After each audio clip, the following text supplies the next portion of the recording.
overall sigi product se siznaba matamda aigi skin da karigumba kharadi ahongba phangi hardi aigi tukhong singje yam hena lawbo budi oide adu oigasu hena tukhong je piksanba mali yengbada adu hena skin je mayek sengba Used to be frightened, used to be frightened, jumping from mountains, but now I'm enlightened. The Ordinary Haribasi DCM brand ki makada lay moise kari marangi phawino haiba kanda makhoi gi price range se haidi makhoi gi mamal se atuki matik hongeba atopa company singa compare tawba matamda changdam naba matamda makhoi da yawriba chemical sing asi yamna scientific active ingredients ki maming do seasonal ga tholeba maming je thonba matamda haidi atopa cream natraga any skincare products is na matamda khoi yengba matamda whitening adagi anti aging adagi brightening adumaina haiba ado mangonda di adumaina maming thon deva samna haibada niacinamide 10%, zinc 1%, adagidi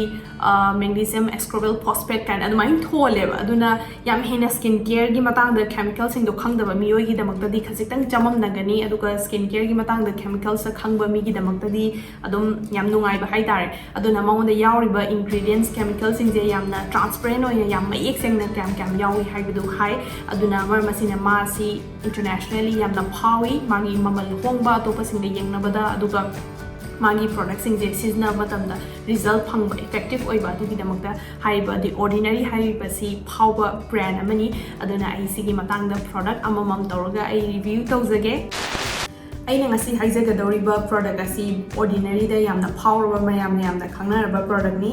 the niacinamide 10% plus zinc 1%. Haiba product asida is da yam mayek seng na kari season ade haiba se yam mayek seng na hai samna haiba da ekoi skin gi pH balance 4.5 tagina 5.5 pawo oi sida di pH balance asi 5.50 tagina 6.50 bawo oi acidic oi di haiba ni aduga alcohol yaude oil yaude silicone yaude nut yaude vegan oil gluten free ni mase aduga cruelty free oil tawada bu mangonda saba matamda ising di yawi haiba products is da mangonda niacinamide 10% hai je kaino hana khangminasi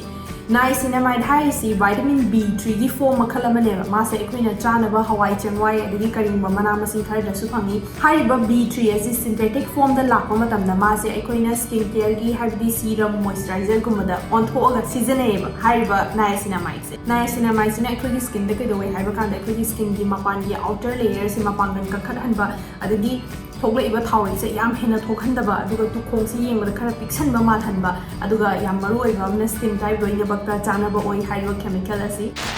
haiba niacinamide se atopa skincare product hapa matamda 2% kumba 5% kumba ki concentration oina hape aduga si gi products de 10% ne yawi se adugi made yamna wangna yawi aduida aduga zinc ki mathauze kaino haiba kanda zinc se aikoi hakjang manungda yawba yamna tangai phadraba nutrients amani aduga mana aikoi manungda yawba immune system asi ngakhoeba haidi phattaba cell singje mana haidi ngakhoeba adudani aduga mase aikoi uring yamna thungbadagi yam sathina thungba uring bawba mana phahinbada mating pangi mangonda anti inflammatory properties adagi redness siguma singje phahinbada su mating pangi aduga yamna sathiba haidi aikoi hainaba mahinga hainaba je sida su phahinbada mating pangi aduna haiba niacinamide 10% siga zinc 1% siga mabani je combine tawpa matamda kari ore ke haiba kanda aikoi skin se marek mahau thokhanba adagi leiba dark nu khara patha hanba adagi overall skin da khasitang ngan thokhanba aduga ma se khana anti aging oina seasonable su ya aduga ma se skin type lo ina bakta hadi oily skin acne prone skin sensitive normal combination lo ina bakna seasonable ya adu si se uring phana ba natte uring tholok tana ba prevention oina season ga da bani seasoning sing view aduga ma se ayuk kanung dang par da seasonal high ma se taiba budi yamna nungai ba potne skin da adum irai laina budi chupsal edo ma skin da taiba matamda haina angauba khara thokleeba first da taiba matamda tu sumaina thokleise sumaina angauba khara thoeba ado sije ngaiha kudi leiraga dum thuna chupsangi sumaina budi yam kuina leite aduna sije akoina makeup kumba tawge hargadi ayukta taiba matamda yam nungai roi kaino da kaino ma thokleeba makeup sing do thokleeba aduga nungdang jo akoina taiba matamda sheet mask kumba sizinaraganda sije amu taisanba matamda sheet mask tuga sigi hariba chemical siga mix tawraga karigumba nuragi type da thorpado mai taweba nurabudi natine hadi product mix tawsalakanda paste ama form tawraga tholeba aduna ai yarimakai sheet mask taiba numitadi ai sizinajade hadi makeup kumba tawoidaba numitadi ayukta kumba sizinaba nungai sije ningsingbiu overall sigi product se siznaba matamda aigi skin da karigumba kharadi ahongba phangi habidi aigi tukhong singje yam hena lawba budi oide adu oiga su hena tukhong je pisanba mali yengbada adu hena skin je mayek sengba adigi aigi dark uring tawbibagi dark leibase khara ngan thorakpa adumaina tawe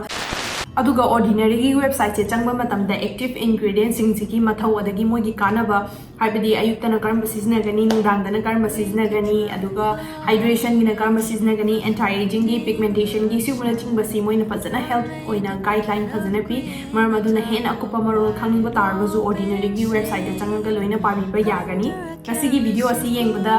informative way aduga karigma kanaba khara phangi haina khanbi bataragadi like ama tawbiyo aduga makha taba karamba ordinary ki product aina test tawa aduga review piwa yingni habdu makha da comments tawbiro I soidamaki try those okay. Thank you so much for today. Bye bye.